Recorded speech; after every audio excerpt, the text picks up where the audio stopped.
Bonjour à toutes et à tous. Alors, je me présente, je suis Christophe Couvreur, directeur d'Hospitalis au sein de l'entité CGD Business Services. Et j'ai le plaisir d'être accompagné aujourd'hui de Monsieur Sébastien Leclerc d'Hospitalis, de Monsieur Mounir Djellab de la PHP et de Madame Nathalie Garnier du CHU de Dijon. Alors, l'échange de données électroniques dans la chaîne d'approvisionnement des produits de santé en France a une longue histoire, débutant il y a presque 20 ans avec l'échange de données informatisées et structurées sur les commandes. Et aujourd'hui, avec un taux d'implantation d'Hospitalis dépassant 80% dans les établissements de santé et la collaboration de 70% des fournisseurs de dispositifs médicaux implantables du top 40, nous sommes ravis de partager avec vous un état des lieux détaillé des pratiques actuelles. Merci d'être avec nous aujourd'hui et merci à Eurofarmat pour l'organisation de ces sessions en symposium. La présentation, comme vous le voyez, est enregistrée et un replay sera disponible en fin de semaine prochaine. Alors, je vous souhaite une session enrichissante. D'un point de vue sommaire et d'ordre du jour, nous avons préparé une présentation en 3 parties avec un temps dédié à vos questions et réponses à la fin de cette présentation. Mais ce n'est pas tout. Il y aura également un sondage interactif qui va se dérouler en parallèle et sera publié sur le fil Zoom pour recueillir vos réactions en temps réel. Notre présentation se concentrera sur l'échange de données informatisées pour les dispositifs médicaux implantables en France, les perspectives futures offertes par l'EDI. Soyez prêts à découvrir de nouvelles perspectives passionnantes. Et nous conclurons avec un témoignage précieux, le retour d'expérience de M. Mounir Djellab, qui mettra en lumière un projet dématérialisation des approvisionnements, qui a intégré avec succès un e-catalogue et un projet EDI. Et cette collaboration exemplaire illustre parfaitement les avancées réalisées et les bénéfices de l'optimisation numérique pour l'ensemble de nos partenaires. De notre côté, nous avons pris un immense plaisir à concevoir cette présentation et nous espérons sincèrement que vous prendrez autant de plaisir à y assister et que vous repartirez de cette section avec un regard neuf sur Hospitalis avec les DNI. Alors, au tout début de l'échange de données informatisées dans la chaîne d'approvisionnement des produits de santé en France, seuls quelques grands établissements de santé se sont lancés. Ils ont osé franchir le cap en nous transmettant leurs commandes directement depuis leur ERP, souvent les GEF dans les établissements, avec des informations structurées en tête et en ligne. De leur côté, Je te laisse terminer, mais il voit que moi à l'écran. Donc je te laisse terminer, mais après je prendrai la main. Tu viendras à ma place, d'accord? ah, ok, Donc c'est celui qui a le droit panéliste, c'est moi. Donc vous ne voyez pas Christophe qui parle. C'est la petite photo qui est à côté, c'est pour ça. ok. Alors de leur côté, les laboratoires pharmaceutiques cherchaient désespérément à intégrer ces commandes de manière plus fluide dans leur propre ERP. Et imaginez la frustration de devoir gérer des commandes réceptionnées en PDF, par email ou par fax, qui nécessitent un tri, une orientation à l'arrivée dans le service client, puis une saisie manuelle avec des risques d'erreur et des délais inutiles, comme on peut l'imaginer.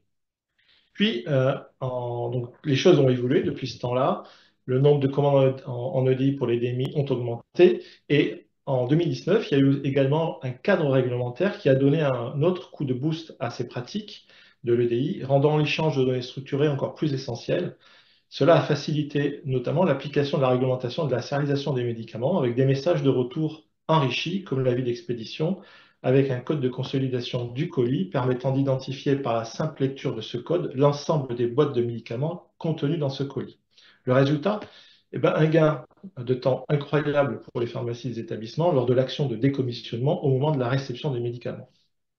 Et ce n'est pas tout. La dématérialisation des factures elle a aussi bénéficié de cette avancée de l'EDI, puisque grâce à l'EDI, les factures structurées en en-tête et en ligne sont intégrées, ou peuvent être en tout cas intégrées automatiquement dans certains systèmes d'information des établissements, éliminant là aussi les erreurs de saisie et accélérant le traitement de la facture et sa liquidation.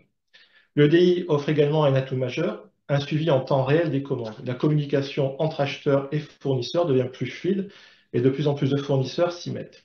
Ils envoient des messages de retour comme la confirmation de la commande ou l'avis d'expédition dès que le colis quitte leur entrepôt. Résultat, là aussi, des établissements qui n'ont plus besoin de multiplier les appels pour savoir où en est leur commande. Tout est plus transparent, simple et efficace. Donc là, on est dans le meilleur du monde. Et on va pouvoir parler maintenant de comment tout ça peut fonctionner. Eh bien, pour que les échanges de livres fonctionnent, il faut orchestrer efficacement ces échanges. Il faut une technologie robuste, donc en capacité de traiter plusieurs millions de messages de livres par an, et c'est là qu'une plateforme de livres intervient. Elle s'appuie bien souvent sur un back-end et un portail web. Le back-end, c'est ce qui fait toute la différence. Il assure les intégrations grâce à une interopérabilité avec les nombreux logiciels métiers des différents acteurs, qu'ils soient acheteurs ou fournisseurs, et bien plus encore, comme par exemple des dépositaires ou des distributeurs. Hospitalis investit constamment pour enrichir ses capacités en traitant et en transformant des messages EDI de manière intelligente, même en comblant parfois les lacunes de certains logiciels qui peinent à gérer des données structurées. Et c'est cet investissement, cette expertise qui fait de notre solution un atout incontournable pour l'ensemble de la chaîne d'approvisionnement. Nos clients nous font confiance pour transporter et intégrer les messages EDI avec fluidité et nous avons le privilège de collaborer avec une grande diversité d'acteurs. Imaginez, nous avons commencé dans le secteur sanitaire avec des établissements acheteurs, il y a quelques années de cela déjà, où nous connectons maintenant des hôpitaux publics et des hôpitaux privés, des centrales d'achat qui vont faire de l'achat-revente. Nous avons également des clients dans le monde du secteur médico-social, comme des EHPAD. Nous avons également des clients dans le monde de l'ambulatoire, comme des maisons de santé pluridisciplinaires, des centres de dialyse, et même de nouveaux partenaires comme les premiers prestataires de soins à domicile, les cabinets de radiologie de ville qui nous rejoignent. Nous sommes bien loin du début d'Hospitalis. Côté fournisseurs, ce sont des fabricants de DM et de DMI qui nous rejoignent, de plus en plus nombreux, des distributeurs, des laboratoires pharmaceutiques, canal historique, on va dire, d'Hospitalis au démarrage également, et les dépositaires qui nous font confiance. Depuis 4 à 5 ans, c'est un écosystème en pleine expansion, avec des structures plus modestes qui rejoignent Hospitalis. Ce sont des entreprises motivées par une plateforme performante qui font vivre cet élan de connectivité et d'innovation. Et avec des échanges EDI comme les messages de commande, d'expédition et de réception, tout le processus est plus fluide, optimisé avec des informations précieuses comme l'identifiant unique du dispositif, les quantités, les dates de livraison, les numéros de lot, de série et bien d'autres détails, comme par exemple aussi des informations de renouvellement ou de facturation qui peuvent être liées à la commande de régularisation. Hospitalis ne se contente pas de simplifier l'échange d'informations, notre portail web rend ces données également accessibles sur le portail web tout en offrant des services complémentaires. Résultat, une augmentation de 30% des connexions par an sur notre portail signe que notre approche porte ses fruits et nous ne comptons pas nous en arrêter là. Nous envisageons la création d'une Hospitalis Academy en 2025 pour encore mieux accompagner nos clients et leur faire découvrir toutes les fonctionnalités innovantes du portail web Hospitalis. Et bien maintenant, je passe la parole à Sébastien qui va vous présenter une analyse plus approfondie de ces messages EDI et des insights qu'il nous offre. Alors, dans cette première partie, on va partager un certain nombre de données chiffrées de l'activité sur Hospitalis pour effectivement démystifier, euh, j'enlève, hop, le pop-up, des chiffres de la plateforme Hospitalis pour démystifier l'activité de ce que l'on fait et de ce que l'on ne fait pas. La grande tendance qui émerge désormais depuis 5 ans au niveau des flux EDI, c'est la croissance constante de l'activité DMDMI sur la plateforme. Aujourd'hui, donc la courbe bleue, c'est les DMDMI et la courbe orange, c'est le flux historique du médicament. Donc effectivement, cette année, l'événement important, c'est qu'il y a plus de commandes EDI sur Hospitalis sur les dispositifs médicaux que de médicaments. Il y avait un gap de 35% il y a environ 5 ans. Donc aujourd'hui, les dispositifs médicaux sont les premiers volumes d'activité sur la plateforme avec une croissance soutenue depuis désormais 5 ans. Alors, deuxième chiffre important, c'est là on fait un zoom en particulier sur les DMI. Tac. Zoom sur les DMI. J'ai les pop-up qui s'ouvrent en même temps. Qu'est-ce qui se passe quand on fait en détail l'activité? La courbe globale des dispositifs médicaux, c'est la courbe orange, donc toujours cette hausse croissante qu'on vient juste de le voir précédemment. Mais ce qui est intéressant, c'est de voir que les DMI suivent encore plus rapidement cette tendance. On voit que la courbe globale de la grande famille de dispositifs médicaux, c'est plus 85% sur les 5 dernières années. Les DM progressent de plus 125% en 5 ans. Donc c'est pour ça que cette année, les dispositifs médicaux deviennent le flux le plus important. Ce qui est intéressant à noter, c'est le panel d'établissements qui passent des commandes de DMI. Aujourd'hui, sur la base installée, il y a 1175 établissements MCO qui passent des commandes de DMI. On est sur une croissance progressive hein, qui est, je vais dire, seulement de 16%. Donc ça veut dire qu'aujourd'hui, ça progresse, mais pas forcément sur un spectre plus large. Aujourd'hui, ces 1175 établissements varient un peu, mais on a une base stable de structures qui commandent. Maintenant, on fait un nouveau zoom sur les DMI, mais avec une autre information qui est le nombre d'acteurs, de fournisseurs DMI que nous avons. Pareil, en l'espace de 6 années, on est passé de 14 fabricants qui étaient sur la plateforme à 29. C'est-à-dire qu'on a vraiment doublé le nombre d'acteurs qui utilisent nos services pour les flux de commandes EDI. Et ce qui est intéressant, c'est de voir l'explosion des flux retour. Il y a 6 ans, pour que ce soit donc l'order response pour les DMI ou le dispatch advice, donc l'avis d'expédition en vert, on était en grosso modo à 100 000. Pour l'avis d'expédition, on a dépassé la barre du million, on est à 1 330 000, donc on est sur du x10. Et pareil pour le flux violet, l'order response, on est passé de 75 000 à 800 000, à nouveau x10. Donc c'est-à-dire une véritable explosion et la mise à disposition des flux retour au profit des établissements de santé. Donc ça, c'est véritablement une tendance générale, c'est que ce soit le flux commande, que ce soit la vue d'expédition, que ce soit l'accusé-réception, tous les flux sont sur des croissances soit du double pour le nombre d'établissements déployés, mais x10 pour les flux retour. Donc désormais, il y a une vraie base de flux retour disponible sur la plateforme. Autre information importante, c'est qu'on a sur la plateforme hospitalière désormais 70% du top 40 des fournisseurs de DMI. Ça veut dire qu'on a les gros qui sont présents et désormais, ce que l'on voit arriver, c'est les acteurs de taille intermédiaire qui nous rejoignent parce qu'effectivement, ils ont compris que le flux via Hospitalis, c'était important pour eux. Ce qui est important de savoir comme chiffre aussi, c'est qu'aujourd'hui, 83% des fournisseurs DMI présents sur la plateforme Hospitalis ont des messages retour. Et les 17 restants, ce sont des chantiers qui sont en cours. Donc, on peut espérer que normalement, courant de l'année prochaine, on approchera les 95%, 97% des fournisseurs qui font l'intégralité du flux PO, POR des SADV. Ces messages de confirmation de commande pour les, parce que beaucoup qui sont peut-être pas Oui, initiés au terme. ouais, tout à fait.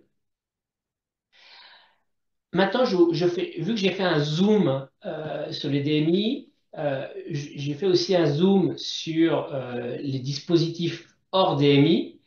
On est sur des tendances similaires, c'est-à-dire on est passé de 38 fournisseurs présents en DMI à 67, donc on n'est pas tout à fait au double, mais on s'en rapproche.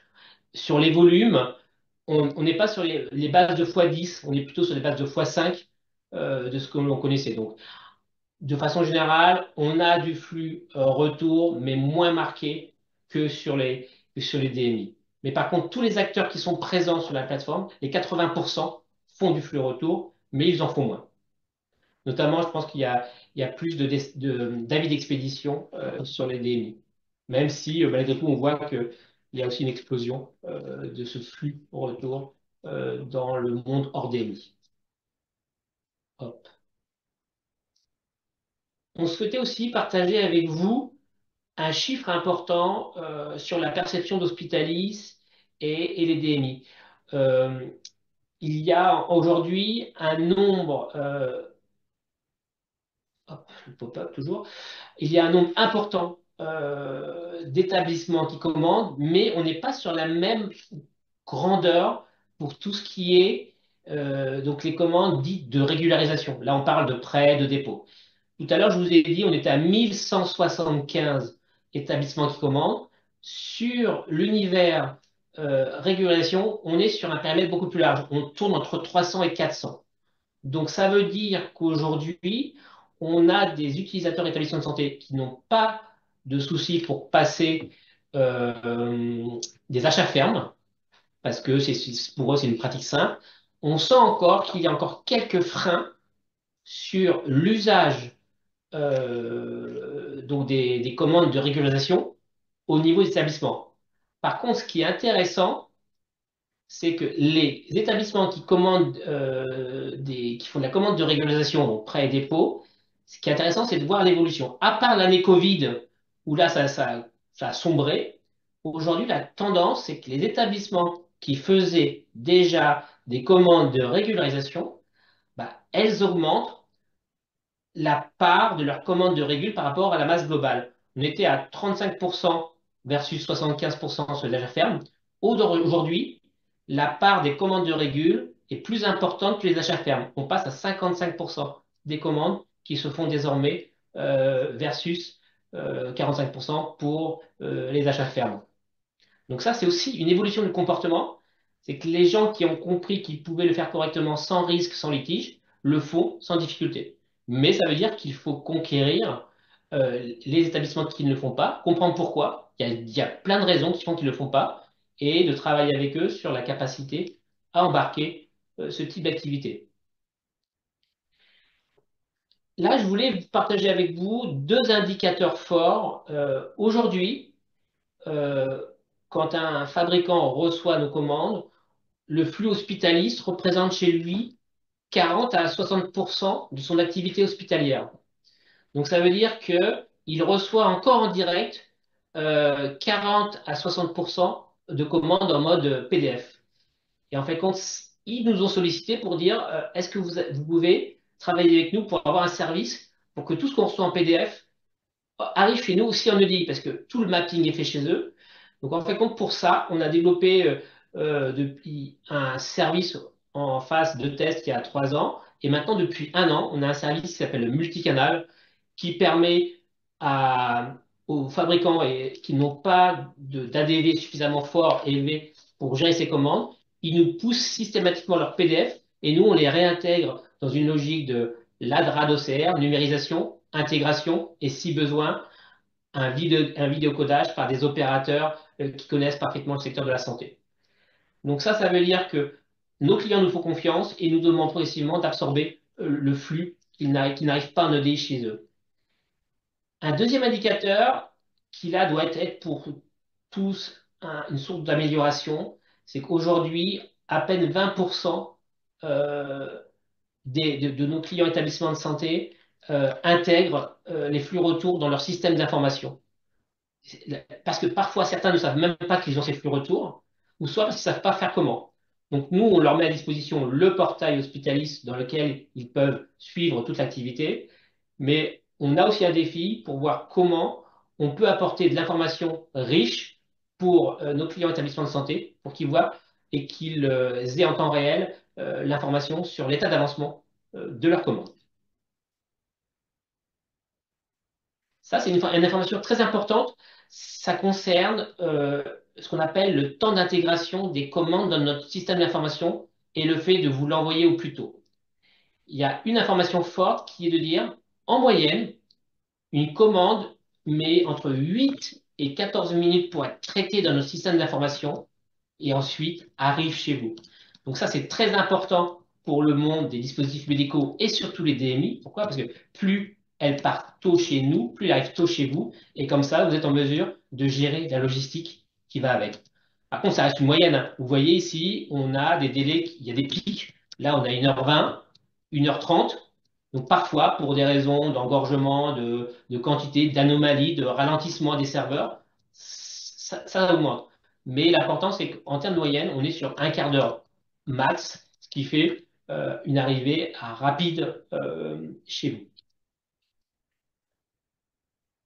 Ensuite, je me suis permis de partager avec vous deux indicateurs de ce qui pourrait être la qualité ou la non-qualité suivant la version où on est. Aujourd'hui, on a encore des problématiques de qualité de données sur les codes articles.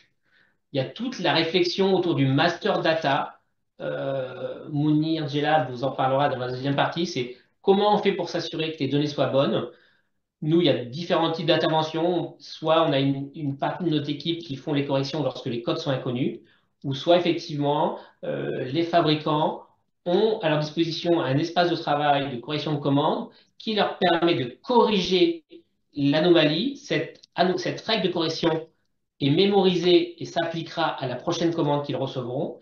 Et comme ça, en faisant ce travail-là, bah, ça s'intègre automatiquement dans leur RP via EDI et ça facilite le traitement. Les leviers pour travailler sur ce sujet-là, c'est on voit que certains établissements commencent à s'équiper de bases de données de dispositifs médicaux. Le deuxième point, c'est on a finalisé cet été un guide des bonnes pratiques et qu'on va diffuser aux établissements de santé pour qu'il y ait une bonne pratique sur le sujet.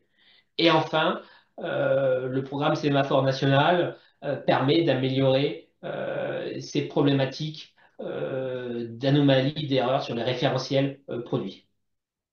Ça, c'est un axe d'amélioration pour tous les acteurs. Donc, plus on le fait en amont, mieux c'est. Donc, là, à chacun de nous de travailler sur le sujet.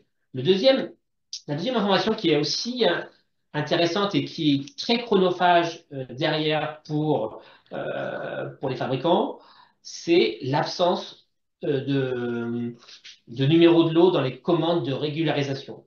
Aujourd'hui, on est encore à 12% de champs absents. Donc ça, c'est véritablement un cheval de bataille. Éducation, sensibilisation, évangélisation. Donc guide des bonnes pratiques. On vous parlera tout à l'heure du projet qu'on souhaite accompagner les acteurs, établissements et fournisseurs sur comment on peut travailler ensemble pour que ça se passe mieux. Et enfin, des nouveaux projets qui arrivent très intéressants autour du RFID, sur comment le RFID sur les dispositifs médicaux implantables vont pouvoir à terme être générés et appairés automatiquement avec les systèmes d'information. Là, il y a des projets qui sont en cours, d'autres qui sont à venir, et il y a véritablement un gain énorme sur ce type de projet, surtout sur les services très consommateurs de DMI. Donc, je vous ai fait un point sur les chiffres clés qui illustrent parfaitement la situation où nous sommes. Maintenant, dans un deuxième temps, ce que je vous propose, c'est un état des lieux sur les pratiques existantes. Je vais commencer par tout ce qui est établissement. Il y a ceux qui ont des flags structurés et là, ça se passe bien. Les indications de commande, de renouvellement de facturation sont bien renseignées, les numéros de lot sont bien renseignés. Le problème aujourd'hui, il est plus pour ceux qui n'ont pas ces flags et qui utilisent des mots-clés à facturer, ne pas facturer, à renouveler. Et là, aujourd'hui, c'est du fait qu'on est sur de la saisie manuelle, c'est là d'où vient le problème. Donc aujourd'hui, ce que l'on sait de l'autre côté de la barrière, c'est pour les fournisseurs. Bah, les fournisseurs, on sait qu'ils savent bien intégrer les commandes d'achat fermes ou régules. Ils savent bien gérer les commandes qu'on appelle homogènes, donc avec les mêmes types d'instructions.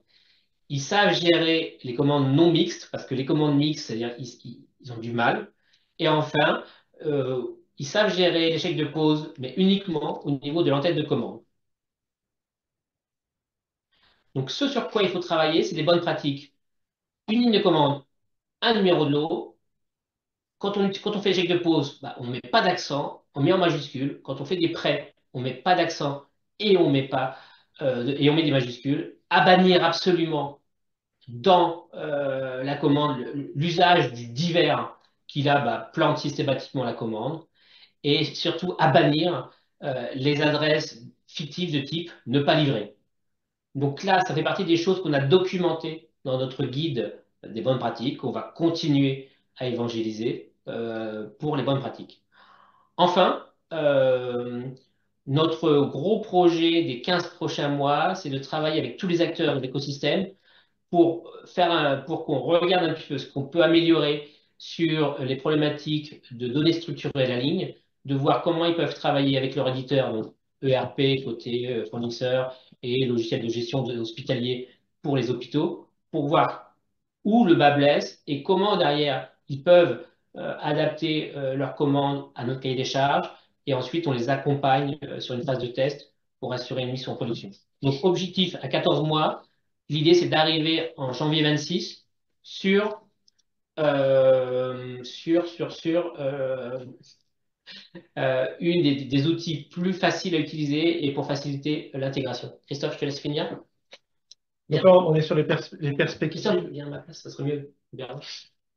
Euh, Il y a heureusement, tout, il y a tout, il y a tout non, là. c'est pas grave. Vas-y. Comme ça, on va gagner du temps. Pour les évolutions, les perspectives plutôt de l'EDI, parce que la généralisation des échanges des données informatisées, comme on vient de voir, entre les commandes en EDI et les messages retour, on voit que la courbe est clairement à l'adoption de ces messages EDI. Et donc, ce qui ouvre la porte finalement à des innovations passionnantes qui vont apporter de nouveaux bénéfices concrets en s'appuyant sur ces messages. Alors, depuis 2023, nous avons développé de nouveaux modules et d'autres sont en cours de développement pour être disponibles dès 2025, qui vont enrichir notre offre avec des solutions qui vont permettre de transformer, en tout cas d'améliorer la gestion des approvisionnements des dispositifs médicaux implantables. Alors, je ne vais pas entrer dans les détails techniques de chaque module, mais laissez-moi vous donner un aperçu de l'apport de l'EDI dans ces nouveautés. Et si vous souhaitez en savoir plus, nous vous invitons à notre événement du 21 novembre où nous détaillerons un peu plus ces différents sujets d'innovation. En septembre 2023, nous avons lancé notre module Hospivigie. C'est un module conçu pour réduire les risques liés aux tensions d'approvisionnement, aux ruptures ou aux arrêts de commercialisation qui peuvent impacter la prise en charge des patients. Grâce à ce module, les fournisseurs peuvent déclarer leurs indisponibilités, gérer les quotas et les reliquats, donc informer leurs clients de gestion de quotas et de reliquats, aussi proposer à leurs clients des produits de substitution et diffuser ces informations aux clients concernés via Hospitalis. Pour les établissements, cela signifie une visibilité immédiate de ces déclarations et un suivi en temps réel des commandes EDI impactées. Donc, s'il n'y a pas de commande EDI faite sur ce DMI, vous n'aurez pas l'impact, vous n'aurez pas de visibilité de l'impact de ces déclarations. C'est pour ça qu'on dit que l'EDI va être un levier à apporter de nouveaux services. Le succès est déjà au rendez-vous puisque chaque mois, nous avons un fournisseur qui active ce module, un nouveau fournisseur qui active ce module par mois. Et nous gérons aujourd'hui entre 200 et 300 déclarations d'indisponibilité de façon mensuelle. Pour répondre aux besoins évolutifs de nos utilisateurs sur ce nouveau module, nous organisons régulièrement un club d'utilisateurs. Le prochain a d'ailleurs lieu ce vendredi et nous y dévoilerons de nouvelles fonctionnalités, notamment pour les centrales d'achat et les groupements de coopération sanitaire à ce sujet.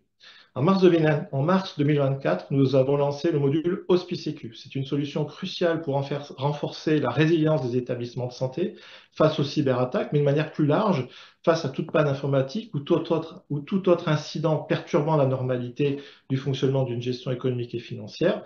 Et en cas d'activation d'un plan de continuité et de reprise d'activité d'un établissement, l'établissement peut ainsi saisir sa commande directement sur le portail web Hospitalis sur la base d'un référentiel articles et produits alimenté au fil de l'eau par les commandes EDI passées avant l'activation. Donc là aussi, s'il n'y a pas de commande EDI, ce service ne peut pas apporter son bénéfice. À ce jour, des dizaines d'établissements ont adopté cette solution et certains l'ont même activée. Je vais citer la PHP en exemple parce que la PHP a pu utiliser ce module lors d'un incident critique cet été qui est paru dans la presse pendant les JO. Et d'ailleurs, une personne de la PHP partagera son retour d'expérience lors de notre événement du 21 novembre également. Et ce n'est pas tout. En 2025, nous lancerons HospiDM Stock, un module qui est pensé pour simplifier la gestion des dispositifs médicaux des prêts, mais aussi donc de la demande de prêt jusqu'à la reprise du prêt, mais aussi pour simplifier les entrées en stock jusqu'aux inventaires. Ce module intégrera les flux EDI.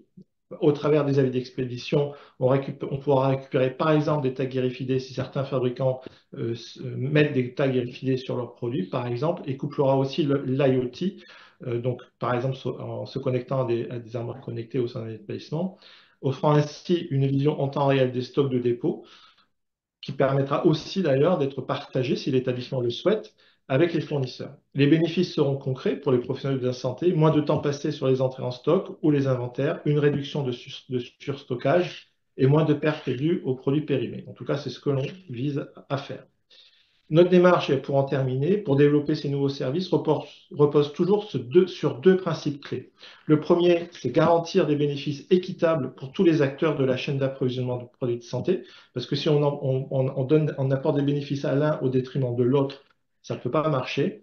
Et le deuxième principe clé, c'est de favoriser l'interopérabilité grâce à l'utilisation de standards et de normes internationales lorsqu'elles sont bien sûr disponibles.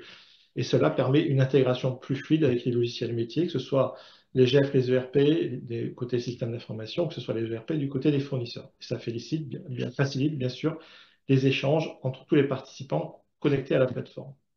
En tout cas, nous serons ravis de vous en dire plus sur ces nouveautés le 21 novembre et je laisse maintenant la parole à Monsieur Mounir Djellab pour son retour d'expérience sur le projet Maël. Alors, Mounir, j'arrête le partage. Je te laisse la main. Tu dois avoir en fait, en fonction, le droit de partager. Tu n'entends pas, Mounir, tu as laissé le micro fermé. Euh,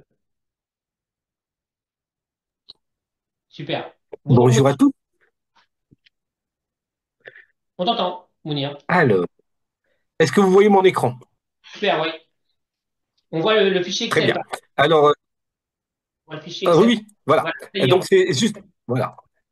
Voilà, donc là, je vous rappellerai juste rapidement, en fait, en quoi consiste, en fait, la solution Mes approvisionnements en ligne.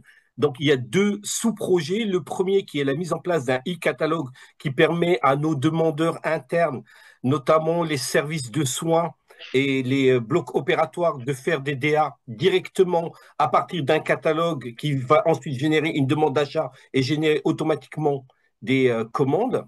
Et ensuite, toute la partie traitement du cycle de vie de la commande, donc la partie signature électronique des bons de commande. Ensuite, transmission dans le flux EDI dématérialisé du PDF signé, parce que ça, c'est une contrainte réglementaire. Ensuite, tout ce qui concerne les accusés de réception, donc fonctionnels, donc c'est les hors de respect. Les avis de livraison dématérialisés, donc c'est les DSADV. Et de même, lorsqu'on fait un service fait, on met à disposition du fournisseur, en fait, ce qui a réellement été réceptionné. Voilà, comme ça, le fournisseur, s'il a un litige dans le cadre des factures avec Chorus Pro ne lui permet pas en fait d'avoir toutes les informations nécessaires. Voilà.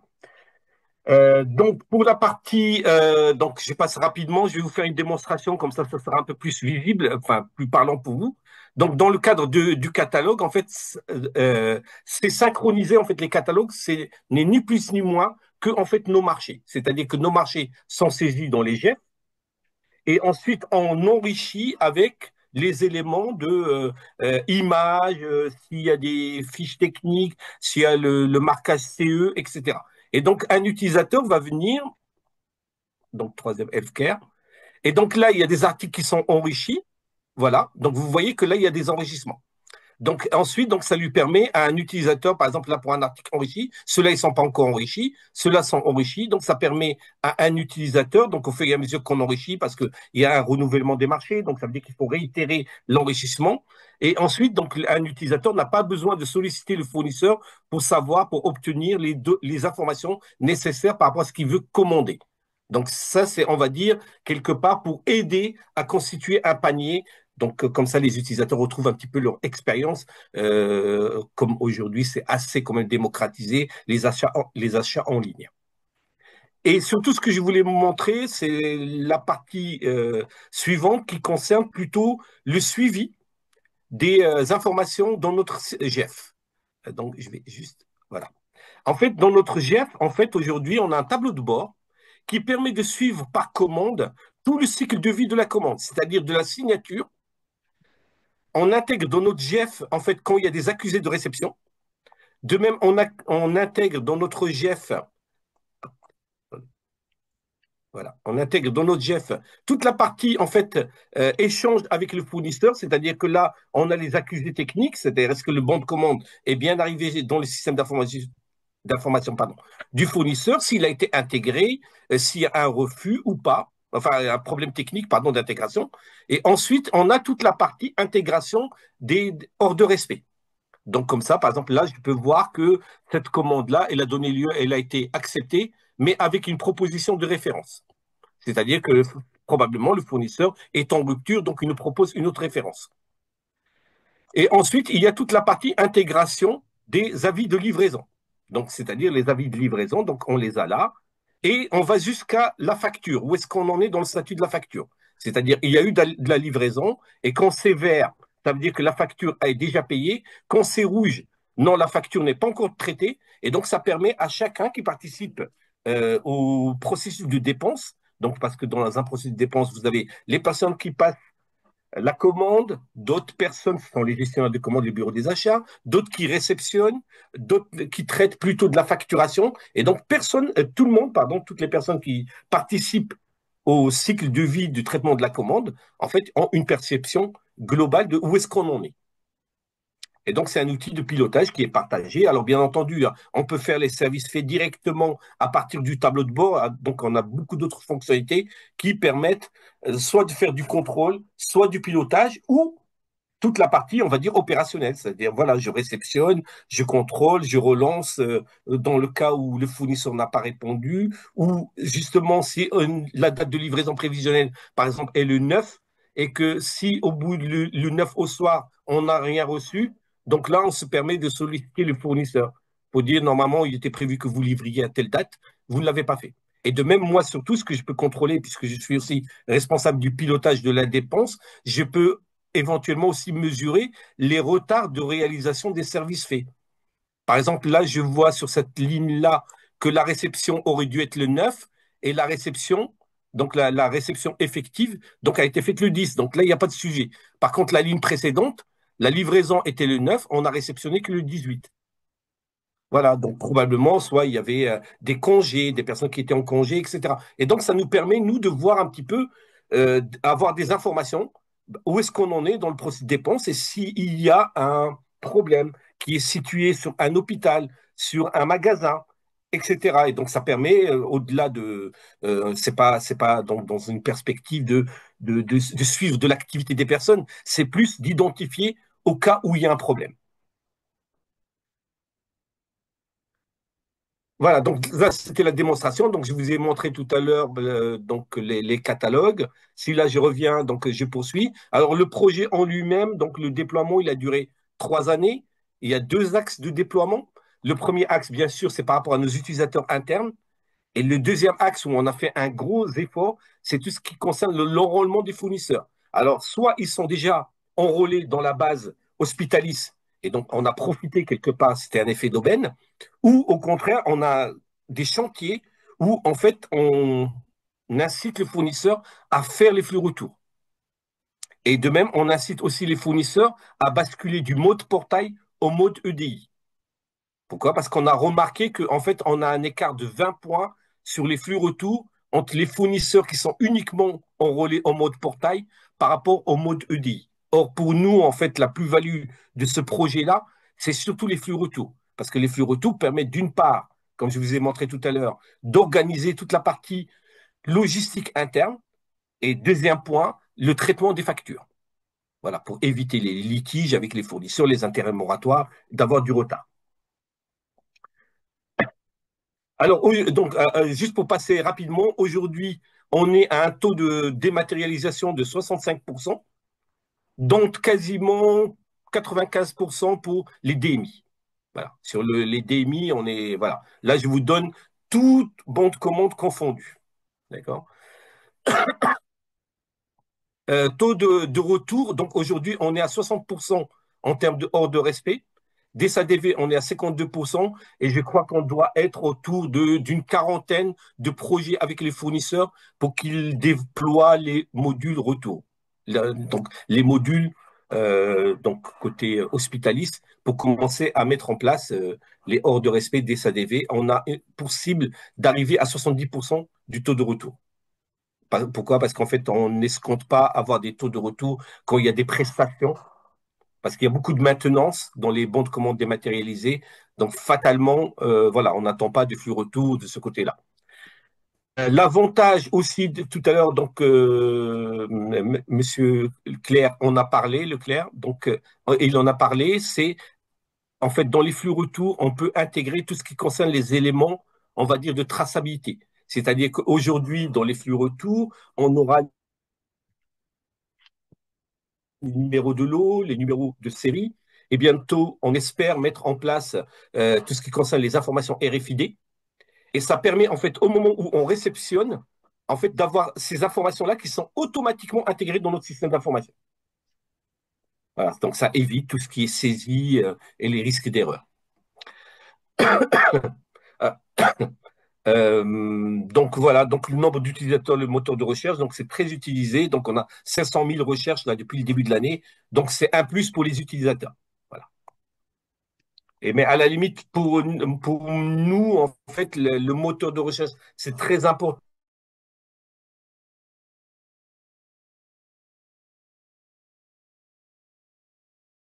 Ce sont plus la partie, on va dire, commande, flux, retour, service fait qui, voilà, qui m'incombe le plus. Mais ceci étant, voilà, comment dire, il a un grand intérêt, enfin, la mise en place des catalogues internes a aussi un grand intérêt pour nous parce que ça permet aussi de fiabiliser en amont. Tout à l'heure, Monsieur Claire en a parlé, tout ce qui concerne, on va dire, les références pour éviter les erreurs. C'est-à-dire que ce catalogue-là, en fait, au fur et à mesure qu'on demande aux fournisseurs de venir les enrichir, on leur demande aussi de fiabiliser, notamment les références commerciales et les unités d'achat.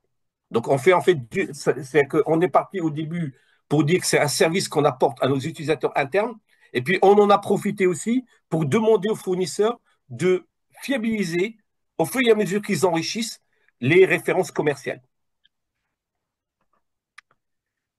Voilà.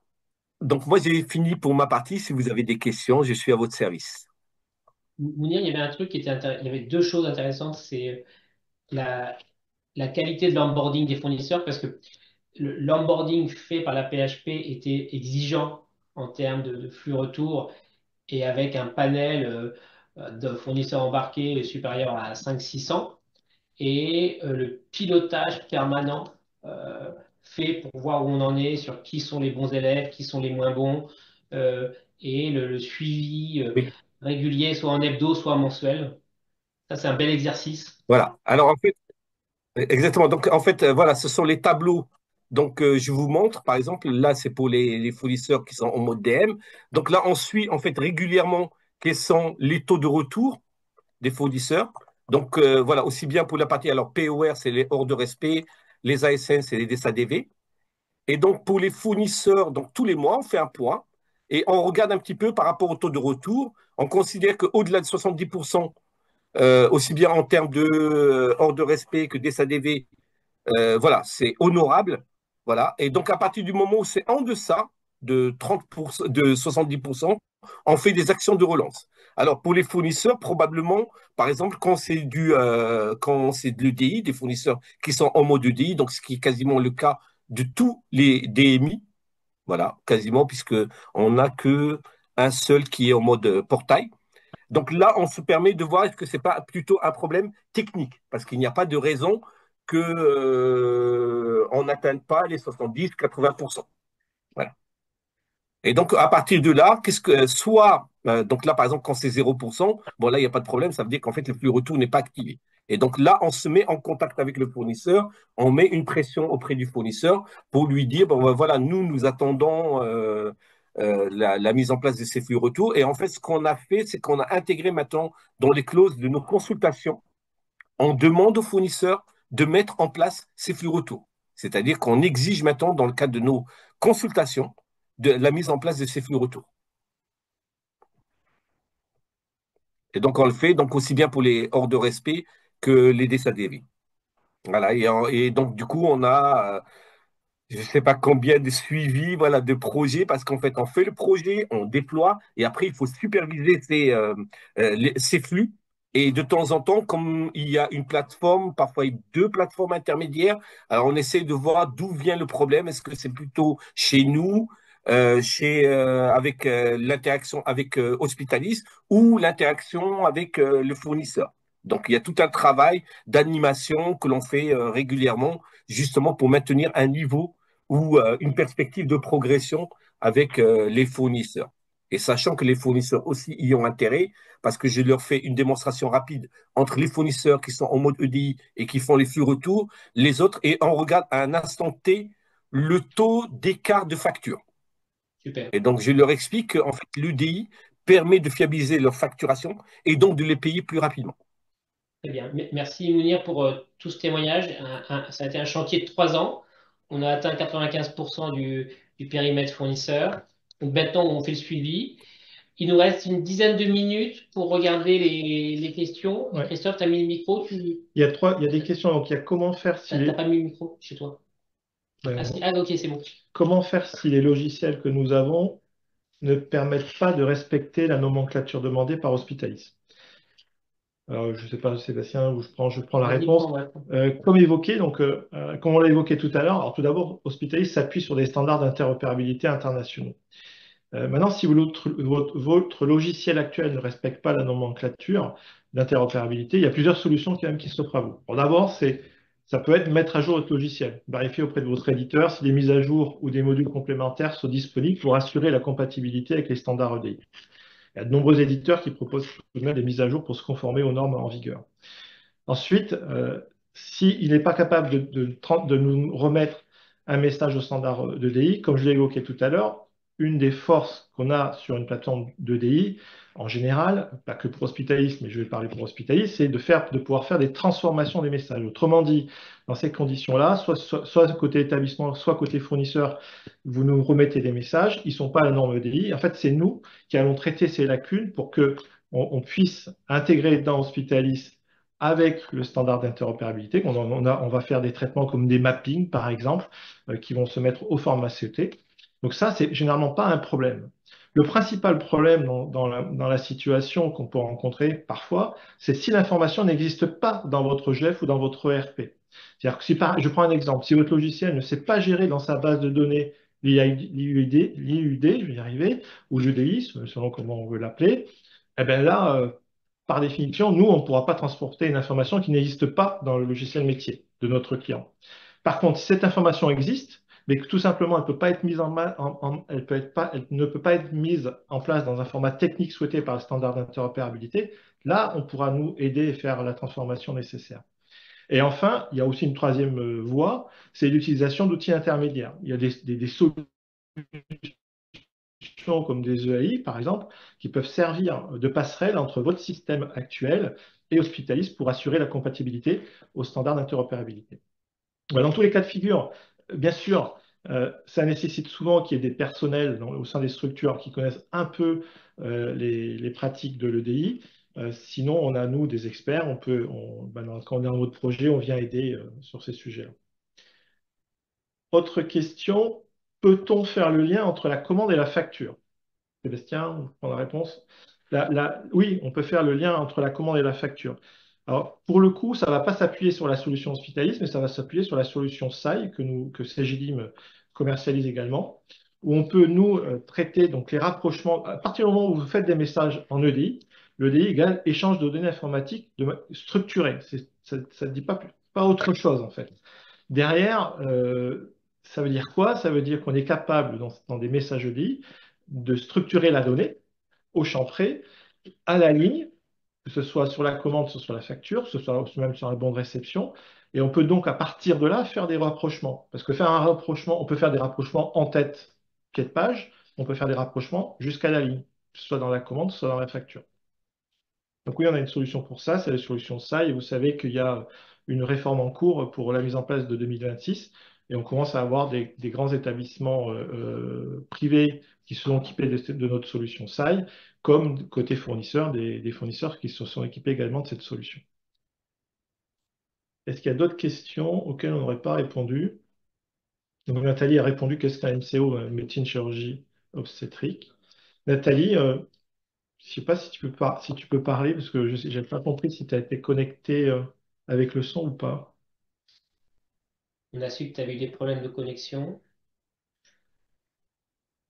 Ah, est-ce que tu as juste le chat ou... Je ne vois pas d'autres questions.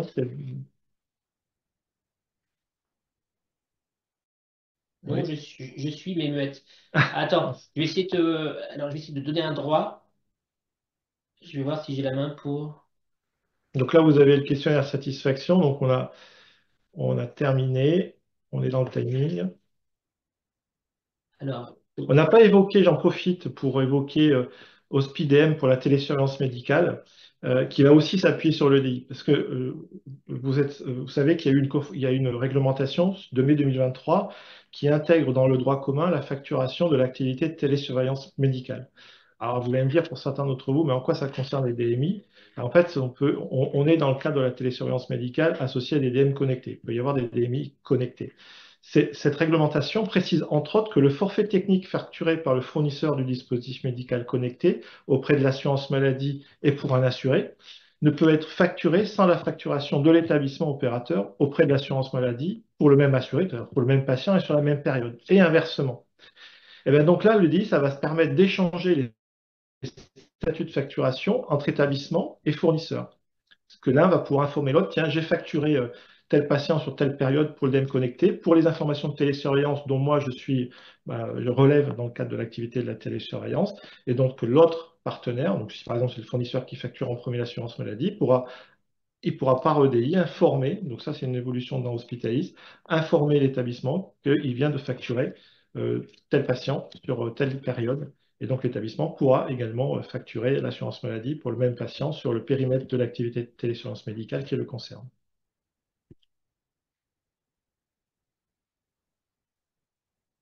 Donc là aussi, le 21 novembre, je vous invite euh, à, à- nous rejoindre, hein. Ça sera un événement où on parlera de toutes ces évolutions et il y aura des ateliers également. Si vous avez d'autres questions, vous pouvez. Il nous reste encore 5 minutes pour poser vos questions.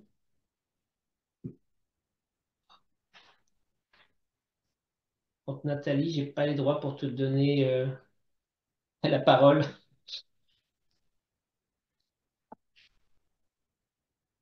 En tout cas, merci à toutes et à tous. Merci encore à Europharmat pour l'organisation.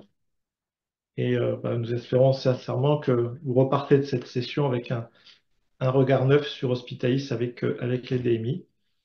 En tout cas, nous, on a pris un immense plaisir à la préparer. On a nous-mêmes découvert certaines données qu'on n'avait pas jamais consolidées jusqu'alors. Et voilà. Et donc, en termes de, vu que c'est enregistré, il sera disponible pour les participants, c'est ça?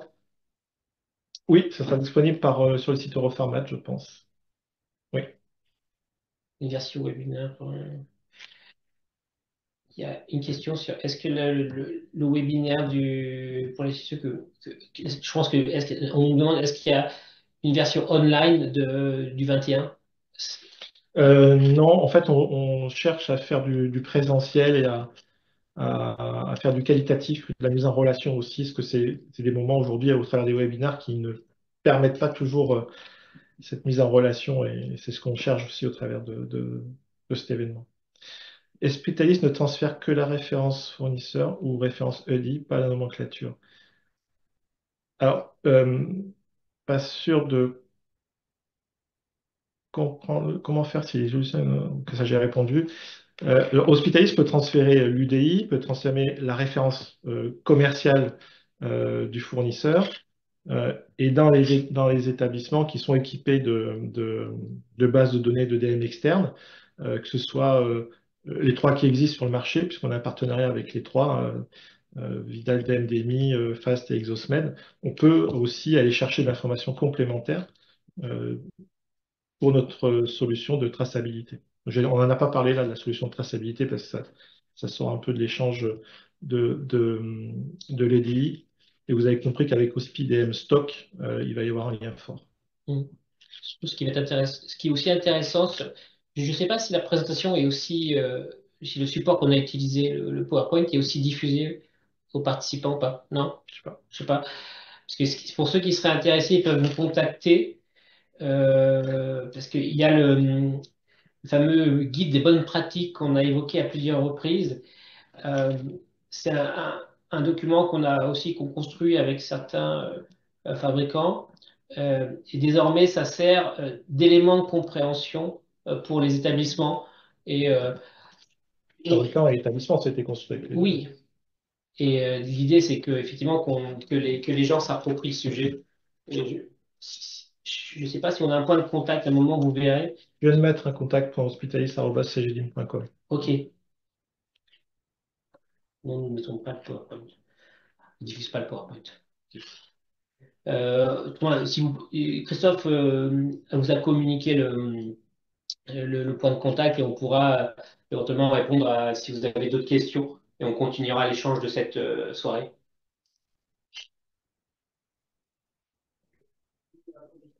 Il y a une question de Karine. Dernière question. Quels sont les freins pour passer les commandes de DMI? Ben là, Sébastien, tu étais sur la partie plus frein et levier tout à l'heure. Ouais. Donc, les freins, c'est côté. On se positionne, c'est une question côté fournisseur ou c'est une Là, question. c'est Karine, je pense. Oui, c'est fournisseur. Ouais. Aujourd'hui, donc c'est les freins pour que le fournisseur reçoive ses commandes en EDI, c'est ça l'esprit ou Je pense. Ouais. Ouais. En fait, compte aujourd'hui, des freins, il y en a de moins en moins. Nous, on se rend compte que la mise en œuvre désormais d'un projet EDI est très industrialisée. Euh, Aujourd'hui, les freins essentiellement que l'on peut avoir techniquement, c'est côté fournisseur, la bande passante des équipes informatiques pour pouvoir mettre en projet. On voit que de plus en plus, les équipes ne sont plus forcément françaises, mais européennes, voire internationales. Donc parfois, il y a des décalages horaires avec l'Inde ou les US pour travailler. Les équipes IT ont beaucoup de projets ERP en ce moment. Il y a beaucoup de migrations. Donc on voit que les équipes techniques du système d'information sont moins disponibles. Après, aujourd'hui, nous, nos équipes accompagnent très facilement les interlocuteurs. Surtout ce qu'il faut avoir dans le projet EDI, c'est il faut les deux représentants. Il faut surtout pas avoir une approche technico-centrée. Ce n'est pas qu'un projet technique. Il faut absolument que les équipes ADV soient dans le projet parce qu'il y a plein de points métiers que l'IT n'a pas en visio. Donc l'idée, c'est que quand il y a des particularités, on ne découvre pas au dernier moment des pratiques qui n'aient pas été vues, que des champs aient été oubliés. Donc intégrer tout le monde, euh, réserver de la bande passante côté IT, ne pas minimiser les tests et surtout faire exprimer les équipes de l'ADV dans les difficultés qu'elles rencontrent déjà aujourd'hui avec le papier. Ça permettra d'identifier d'éventuelles difficultés qui pourront venir aussi avec l'EDI. Et pas hésiter à, lors de la phase de travail en commun avec les équipes d'implémentation chez nous, ne pas hésiter à faire plusieurs ateliers métiers, de montrer l'outil, de voir comment ça s'intègre dans le système d'information, parce que ce sont les équipes de l'ADV qui vont l'utiliser au quotidien. Ouais. Alors pour compléter, moi je vois deux sujets pour ce que Karine a complété sa question par rapport aux établissements de soins. Un, il y a la complexité parfois des nomenclatures. Deux, le fait qu'il y a aussi des données structurées, enfin, des données qui peuvent être manquantes de façon structurée dans les bases de données des GEF. Puisque là, la question est posée sous l'angle de quels peuvent être les freins côté établissement. Complexité et nomenclature. Les nomenclatures spécifiques pour les DMI, ça nécessite souvent une normalisation rigoureuse. Et les systèmes d'information peuvent ne pas être compatibles. En tout cas, ça rend difficile parfois la gestion de la commande parce que l'identifiant produit n'est pas forcément la base de données de la GEF, pas forcément le dernier identifiant, le bon identifiant. Là, il y a des aides, les bases de données de DM externes qui sont de plus en plus présentes. Et l'autre élément, et il y a aussi Hospitalis qui permet, comme vous le savez, hein, de faire des corrections de commande, de garder en mémoire la correction de commande pour un mauvais identifiant. On va dire que ça, il y a quand même des leviers pour le résoudre. Et l'élément sur le fait qu'il y a des données structurées manquantes, je donne un exemple. Il y a encore des GEF, des logiciels de GEF qui aujourd'hui ne gèrent pas de façon structurée l'information de renouvellement ou de facturation ou pas. Et c'est pour ça qu'il y a ces histoires de mots-clés qu'on balade encore et qu'on trimballe encore avec nous, parce que c'est la seule façon de les gérer dans ces contextes-là. Mais là aussi, il y a des leviers. C'est souvent ces éditeurs de GEF, en tout cas leurs solutions sont vieillissantes. Ils se lancent souvent dans des réécritures de leurs solutions et ils intègrent donc de plus en plus, et ils vont le faire de plus en plus, intégrer ces données manquantes structurées. J'espère avoir. J'ai vu une question sur la Martinique, donc les particularités de Dromcom. Mais je pense que c'était pour le webinaire, pour la session du 21 novembre. Ah oui, peut-être, d'accord, je comprends mieux.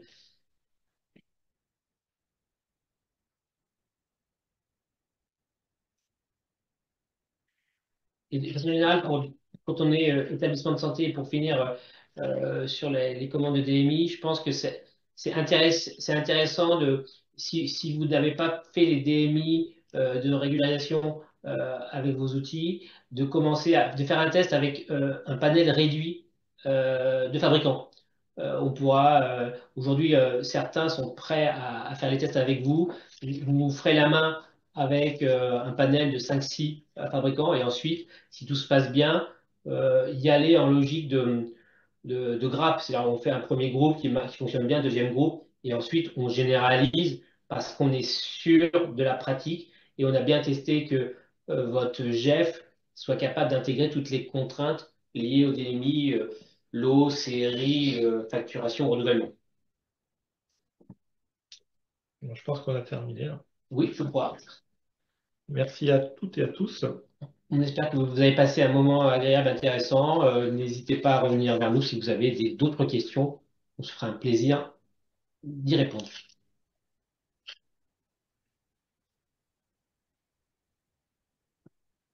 Merci beaucoup. Merci Mounir pour ta contribution. Ouais, merci Mounir. Toujours très intéressant. Et au plaisir de se voir de visu. Plaisir. Au revoir. Au Au revoir. revoir.